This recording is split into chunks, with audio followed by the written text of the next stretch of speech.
Hello students, welcome to this theory session of acids, bases and salts. So students, this is our fourth theory session for this topic, and in this session we'll be studying about indicators. Now what are they? We have already discussed about acids and bases, right?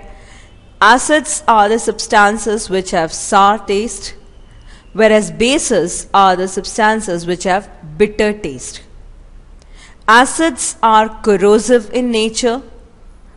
Bases, the strong bases are corrosive, and other bases are what? Slippery to touch. So students, in order to tell that whether a given substance is acidic or basic in nature, we can't taste every time. Right? We can't taste it. Okay, this is tasting sour, so it is an acid, and the other one is tasting bitter, so it is a base. So you can't taste every acid and base. So there are special substances called indicators, which are used to test whether the provided substance is an acidic or basic substance. Now indicators, they are special type of substances which change color in different medium. So if a particular indicator is dipped in acidic solution, it will give a different color, and if it's dipped in basic solution, it will give a different color. In a way, it is indicating the nature of substance. So we'll be studying about indicators in this session, right? Now, indicators, what are they? Indicators are special type of substances that indicate whether a substance is acidic or basic. Now how are they going to indicate? They will indicate it by some visible thing. Either they'll change in color, or they'll give different odor or smell in different medium. The indicators change their color when added to an acidic or basic solution. For example, turmeric, litmus, China rose petals, which is called as gudhal in Hindi, are some of the naturally occurring indicators. You must have seen turmeric in your home also. In the kitchen, turmeric is used. And even when you are eating something, say, which has turmeric in it, say a particular, say, fried lady finger or any vegetable, right? If it falls on your shirt or on a cloth I can say, sorry, if it falls on the shirt or cloth, what happens? It leaves a yellow stain there, right? Then when it is washed, it becomes red. That stain becomes red. You must have seen this. It's a very common phenomenon. See, if there is a turmeric stain on a cloth, if it has got a turmeric stain,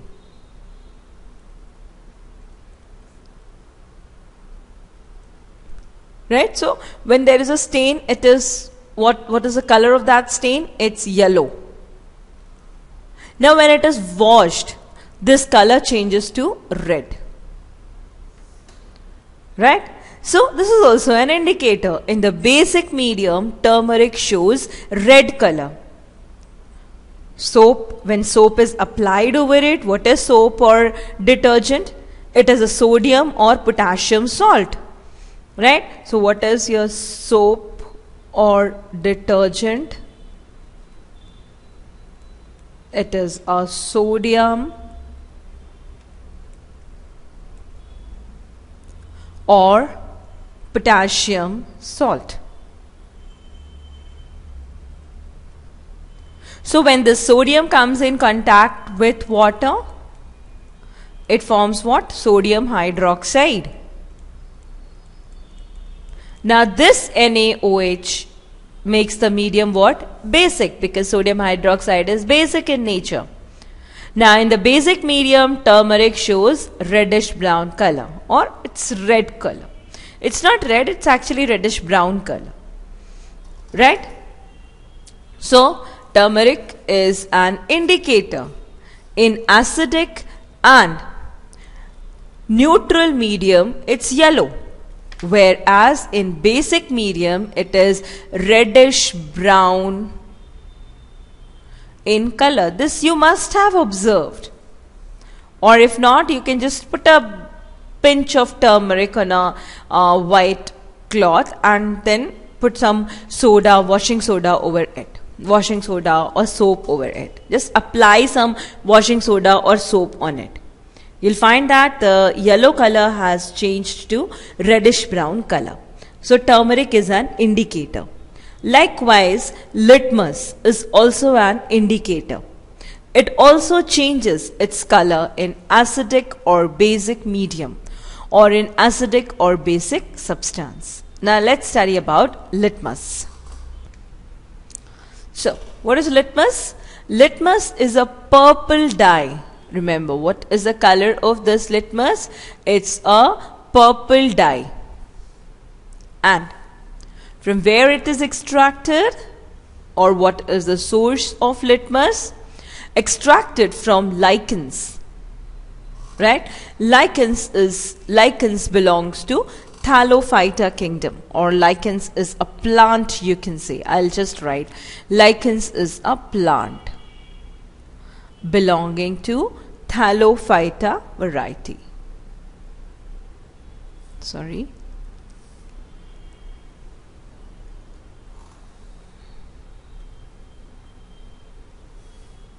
Thallophyta. So it's a plant.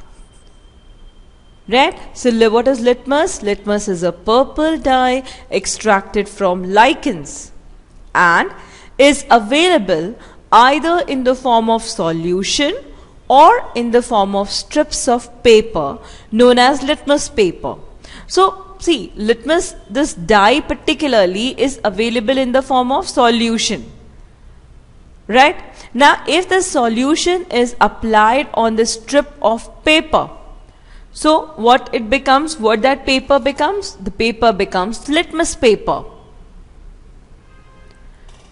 Right? Now a blue litmus strip when dipped in acidic solution acquires red color, and red litmus acquires blue color when dipped in basic solution. Right? So litmus has got the colors acidic and the colors blue and red. When it is extracted, it's purple in color and it is available in two colors, blue and red. The litmus paper is available in two colors, remember, blue and red. When blue litmus is dipped in acidic solution, it acquires red color, and when red litmus is dipped in basic solution, it acquires a blue color. Okay? See the picture here?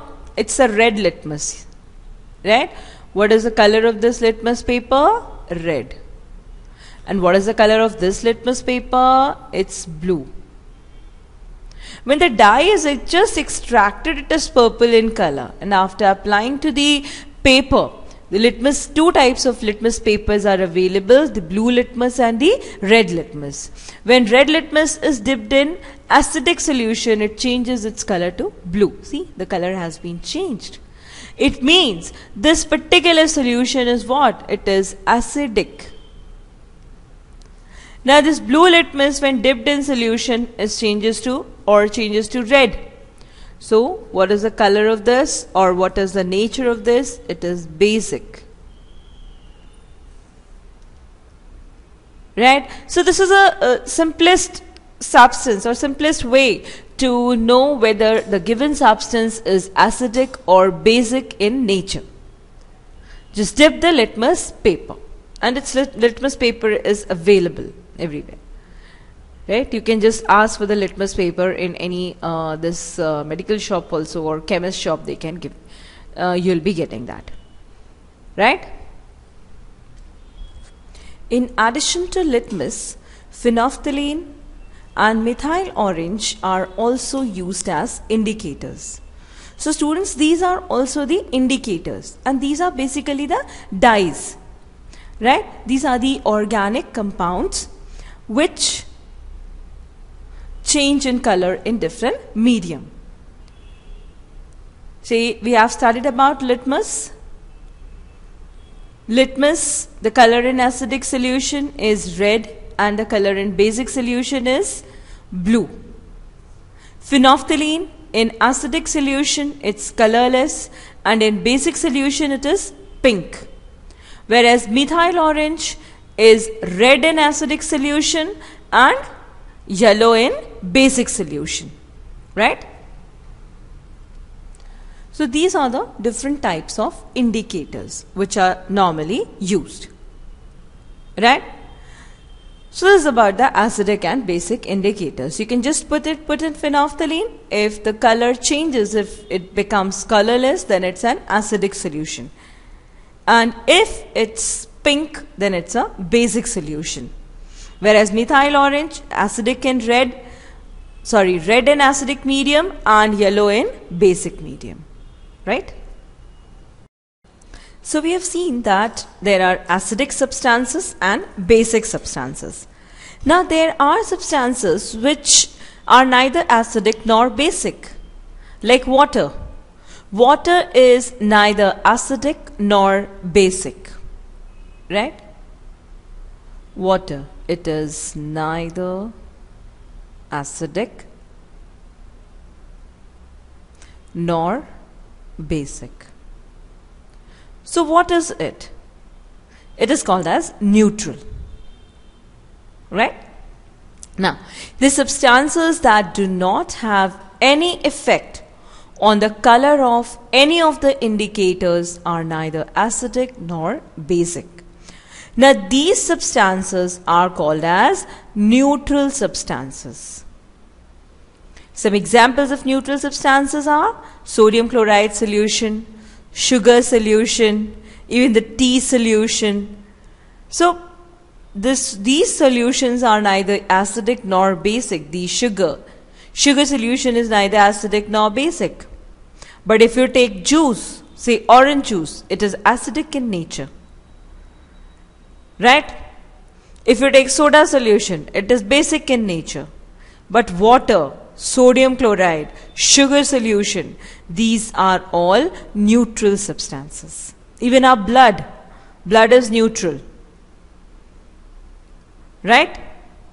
So now these are indicators which have got different colors in different medium, in acidic and basic. Now let's take up the litmus again.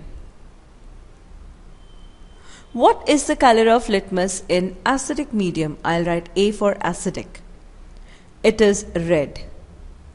What is the color in basic medium? B. What is it? It's blue. And its color in neutral solution?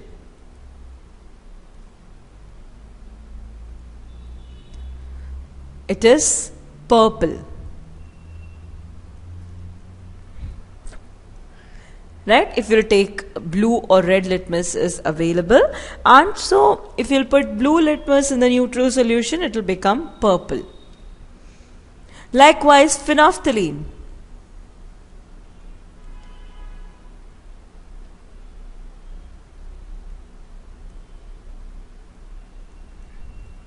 Phenolphthalein, its color in acidic solution, you know it's colorless. Right? Its color in basic solution, it's pink. Whereas in neutral solution, it is also colorless. Right? Which other indicator we have done? Methyl orange. Its color in acidic solution, it's again red. In basic solution, it's yellow. Whereas in neutral solution, it's orange. Right? So, neutral solution means it is neither acidic nor basic. So these are the indicators, right? Now students, we have studied that. Say if I'm taking litmus, it will just tell me whether the substance is acidic or it's basic. Phenolphthalein, it will also tell me whether the given substance is an acidic or basic substance. But we have studied that the acids can be either a strong acid or a weak acid. A base can be a strong acid or a weak acid. Now these indicators are not telling me whether the given acid is strong or weak, or what is the strength of acid, if it's very strong or weak. These indicators are not going to tell me that. Now, to know about the strength of acids, what all type of indicators are required? Now let's study about them. There is an indicator called as universal indicator or universal indicators. What are they? Now acids or bases can either strong or weak. What is an example of strong acid? Strong acid, if I take HCl or H2SO4, strong acids. Weak acid, all the organic acids which are present in fruits, vegetables, these are what? Weak acids, like oxalic acid, tartaric acid,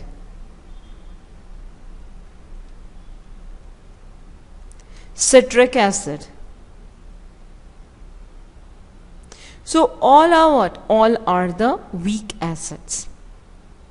Now, likewise bases also. These strong bases are sodium hydroxide, potassium hydroxide, and weak bases are what? Calcium hydroxide, ammonium hydroxide.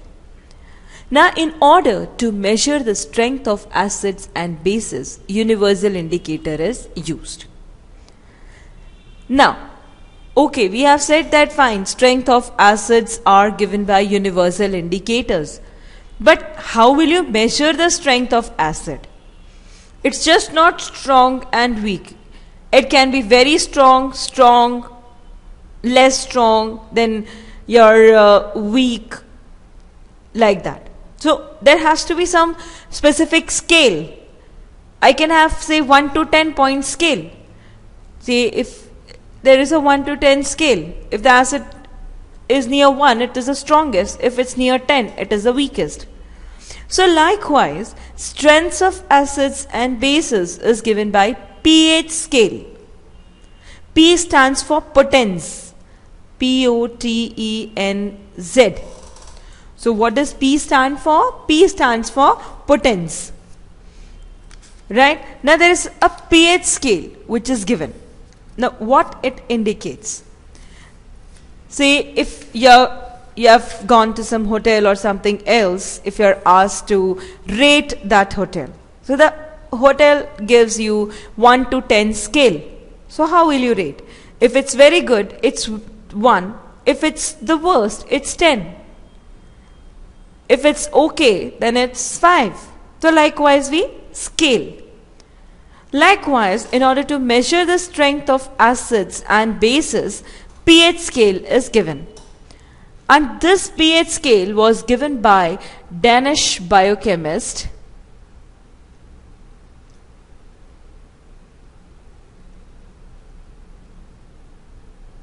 and his name is, I can say, Sorensen.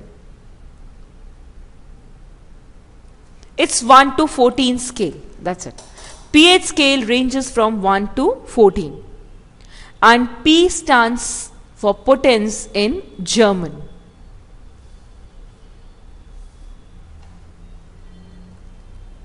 So this P stands for potens in German. I'm sorry how I am writing this.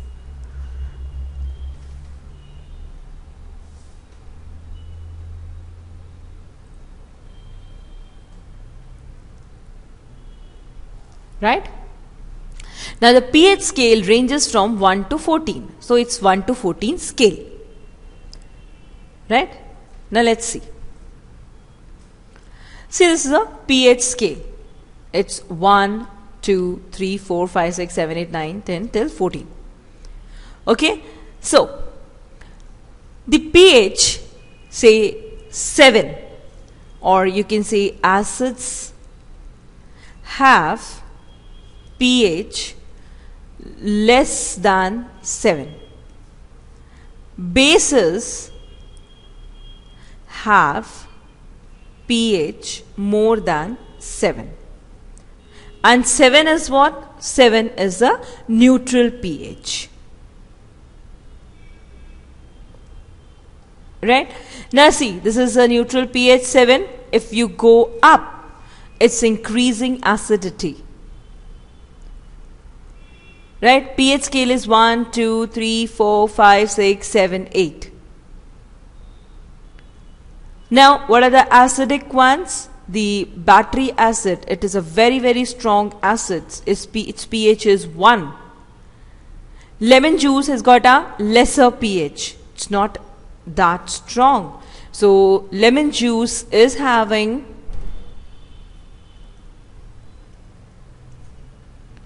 pH of say 5 to 6, but it's acidic. Vinegar is also less acidic. Right? pH range for acid rain, it can be 1 to 5. And that affects the reproduction of fishes. Milk, the pH is 6. Right? Baking soda, pH is 8. Milk of magnesia, it is somewhere between 9 to 10. Ammonia, the pH is very, very high. Okay, so likewise the substances can be grouped. So your saliva,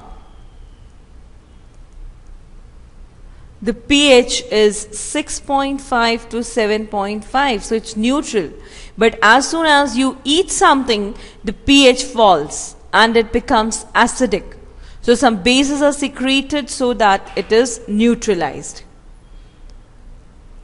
Right? Seawater, the pH is 8.5. Milk of magnesia.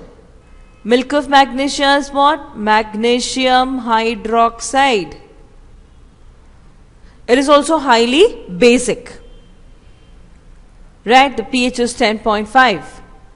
Here just lemon juice, the pH is 5 to 6. Okay? So this is the pH scale. And it is from 1 to 14. Okay? So the pH is 1 to 14. Fine? Now, pH 1 is considered as strongly acidic, 14 strongly basic, and 7 is neutral. Now, what is a universal indicator? A universal indicator is a mixture of indicators chosen in such a way that it gives a different color for different pH values.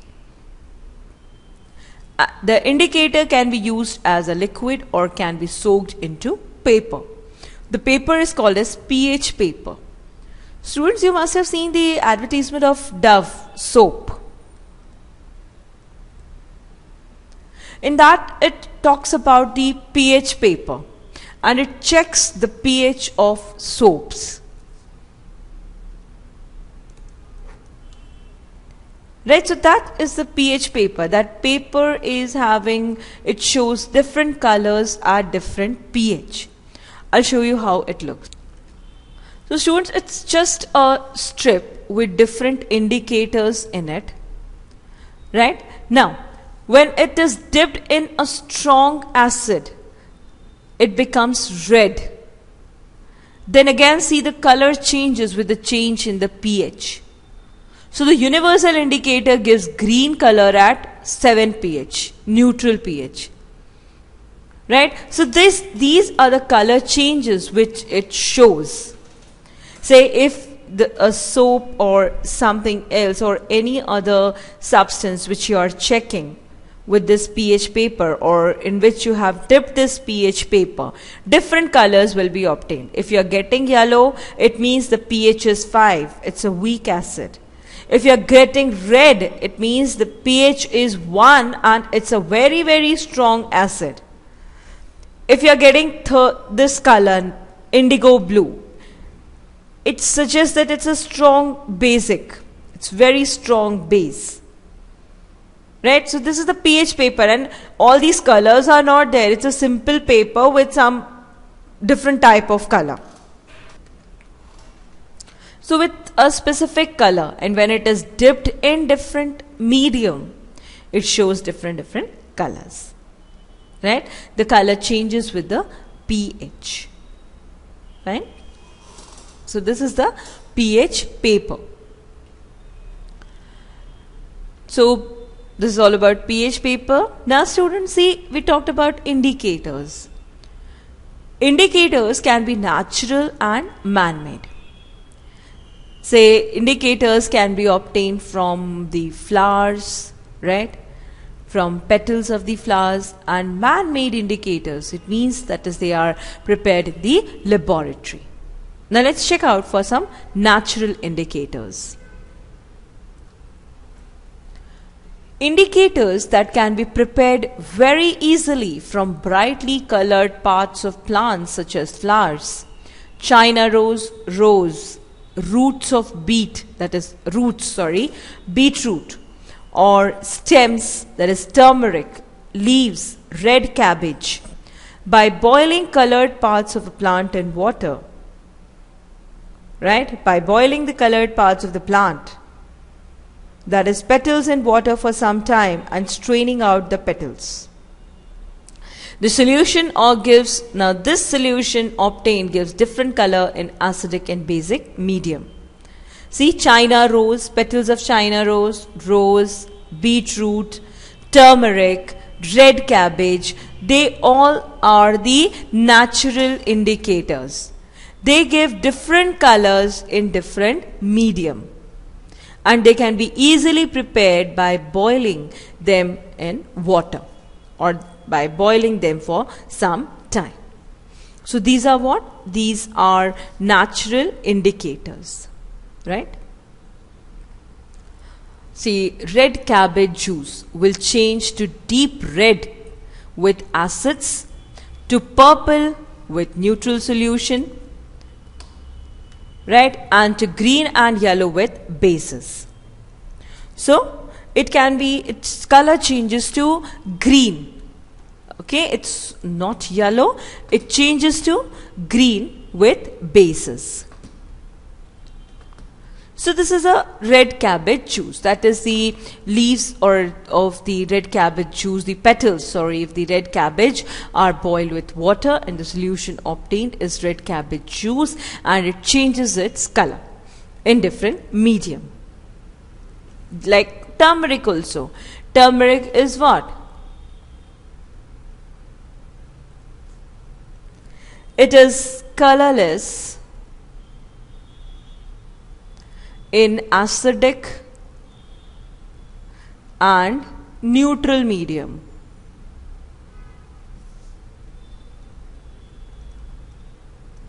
Whereas it gives reddish brown color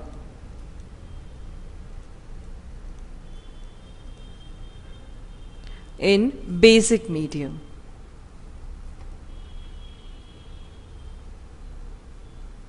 Right? Likewise, the beetroot, China rose petals, all of them show different colors in different medium. Some are also the olfactory indicators.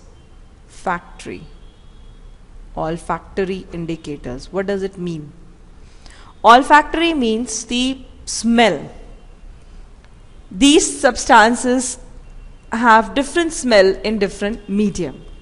Say the clove oil, like your olfactory, clove oil, onion. They have different smell and different medium. onion, the smell is peculiar. Now it changes if the medium is acidic or basic. Now you know, students, when we chop onion, what happens? Tears come into our eyes, right? We've got that burning sensation in our eyes. Why is it so? It's because when you chop onion, the acid, that is HCl gas, is released. Now when it comes in contact with the eyes, it causes itching or burning sensation, right? So these are called as olfactory indicators, which have different smell in different type of medium, right? So this is all about the indicators, students.